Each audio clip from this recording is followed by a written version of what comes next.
Transparent, credible और neutral investigation के लिए हम लोग तैयार हैं। ये इनका पहला स्टेटमेंट ऑफिशियल जो है। पाकिस्तान कुछ भी कहता रहे, पूरी देश और दुनिया के लोग जानते हैं कि हमारी आत्मा पे जो चोट पहुंचा जम्मू कश्मीर में 22 तारीख की घटना, उसकी पूरी योजना बनाने वाला वही है। और देश के प्रधानमंत्री ने कहा है कि जो इसके पीछे हैं उनको ऐसी सजा मिलेगी जो उन्होंने कल्पना भी नहीं की। जी सर, लंदन में पाकिस्तान का पोस्टर लगा रखा था और गला काटने की बात। ये बहुत बुरी बात है। जिस तरह लंदन में प्रदर्शन किया, पाकिस्तानियों ने अपने रूप को दिखाया।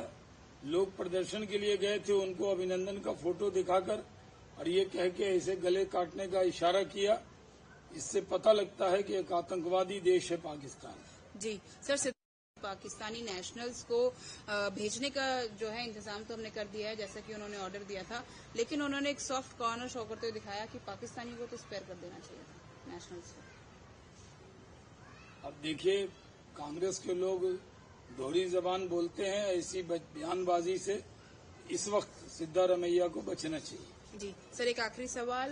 मोहन भागवत सेंटिमेंट्स को हर्ट करते हैं, लेकिन अगर वो हमें छेड़ेंगे तो किसी भी राजा का कर्तव्य बनता है कि रिस्पॉन्सिबिलिटी लेके जो है अपनी जनता की प्रोटेक्शन करे। सरसंघचालक जी ने सही कहा है कि हमने कभी किसी को छेड़ा नहीं है, लेकिन ये भी सही है कि जब हमें किसी ने छेड़ा है तो हमें पूरा हक रहा है उसका जवाब देने का। जी sir, thank you so much.